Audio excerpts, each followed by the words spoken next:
Pasta আমরা সবাই কম বেশি পছন্দ করি, আর এইভাবে দুধ দিয়ে রান্না করে পাস্তা কাউকে খাওয়ালে সে সবসময় আপনার রান্নার প্রশংসা করে যাবে। আর যারা পাস্তা পছন্দ করে না তারাও যদি এই রেসিপিটা একবার ট্রাই করে দেখে জাস্ট সবসময়ের জন্য আপনি পাস্তার ফ্যান হয়ে যাবেন। তো চলেন কথা না বাড়িয়ে কীভাবে এত মজাদার একটা পাস্তা রান্না করলাম সেটাই শেয়ার করি আপনাদের সাথে। প্রথমেই হচ্ছে আমি পাস্তাগুলো সিদ্ধ করে নিয়েছি। এটা জাস্ট গরম পানির মধ্যে পাস্তাটা দিয়ে 5 মিনিটের মতো রান্না করেছি। আর এখন হচ্ছে আমি চিকেনটা ভেজে নিয়েছি। চিকেনটা আমি আগে থেকে ম্যারিনেট করে রেখে দিয়েছিলাম। তো চিকেনটা ম্যারিনেট করার জন্য একটু লবণ, তারপর সয়া সস, তারপরে হালকা একটু মরিচের গুঁড়ো দিয়ে ম্যারিনেট করে রেখেছিলাম। আর এটা তো সবাই জানেন কীভাবে ম্যারিনেট করে রাখতে হয়। তো আমি হচ্ছে 20-25 মিনিট আগে হচ্ছে চিকেনটা ম্যারিনেট করে রেখে দিয়েছিলাম। এখন হচ্ছে ভালো করে ভেজে নিচ্ছি। তো যে কোনো রান্নায় হচ্ছে চিকেনটা দিলে খেতে আরও বেশি মজা লাগে। তো এই তো হচ্ছে আমার চিকেনটা ভাজা হয়ে গেছে। আর এভাবে চিকেন ভাজলে তো আমি নিজেই অনেকখানি খেয়ে ফেলি। তো এখন হচ্ছে আসল রান্নার কাজ। আমি একটা ফ্রাই প্যানের মধ্যে একটু বাটার দিয়েছি, আর বাটারের মধ্যে ময়দাটা ভেজে নিয়েছিলাম।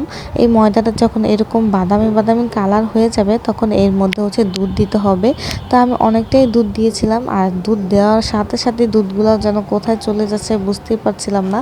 মানে ময়দার মধ্যে দুধগুলি মিশে যাচ্ছিলো, একদম বোঝাই যাচ্ছিল না যে আমি দুধ দিয়েছি। তো পরে হচ্ছে আমি আরও অনেকটা পরিমাণে দুধ দিয়েছি। তো এই তো এখন হচ্ছে আমি একটা হোয়াইট সস রেডি করব।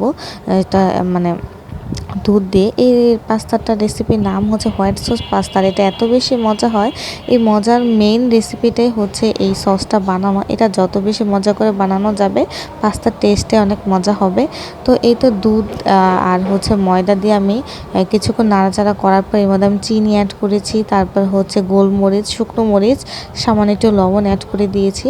আর সব কিছু অ্যাড করার পর এর মধ্যে হচ্ছে আমার সিদ্ধ করা পাস্তাগুলো দিয়ে দিয়েছি। এখন হচ্ছে অনেক ভালো করে মিক্স করতে হবে। যত বেশি ভালো করে মিক্স করা হবে ততই হচ্ছে সসগুলো পাস্তার ভিতরে যাবে। আর তার সাথে হচ্ছে যে চিকেনগুলো আমি ভেজে রেখেছিলাম সেগুলো অ্যাড করে দিয়েছি। তো এখন হচ্ছে সব কিছু সুন্দর করে মিক্স করার পালা। এই রান্না করাটা একদমই সহজ আর খেতে অনেক বেশি মজা। আর এখন হচ্ছে এই রান্নার মেইন যে উপকরণ সেটা দিতে হবে। এটা না দিলেই নয়, এটা হচ্ছে চিজ। আর এই চিজটা যত বেশি পরিমাণে ইউজ করা হবে রান্নাটা ততই বেশি মজা হবে। তো আমি যথেষ্ট পরিমাণে চিজ দিয়েছিলাম এখানে, চিজটা আগে থেকে ছিল। আর এই চিজটাই হচ্ছে পাস্তার টেস্টটা অনেক বেশি বাড়িয়ে ফেলবে। আর চিজটা না দিলে কিন্তু এতটা টেস্ট আসবে না। তো আমি হচ্ছে পর্যাপ্ত পরিমাণে চিজ দিয়েছিলাম। এখন হচ্ছে চিজ দেওয়ার পর একদম লো আছে আমি রান্নাটা করেছিলাম। আর এই চিজটা মানে যত বেশি পাস্তার ভিতর যাবে তত সুন্দর একটা ফ্লেভার আসবে আর এত টেস্ট হবে রান্নাটা।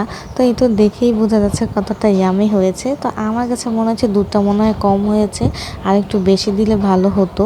তো যাই হোক, এটাই কিন্তু অনেক বেশি মজা হয়েছিল। আর এরকম পাস্তা রেস্টুরেন্টে গিয়ে খেতে মানে এক বাটির প্রাইসই রাখে 300 থেকে 400 টাকা।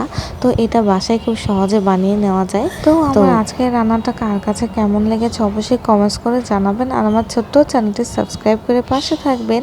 দেখা হবে নেক্সট ভিডিওতে। আল্লাহ হাফেজ।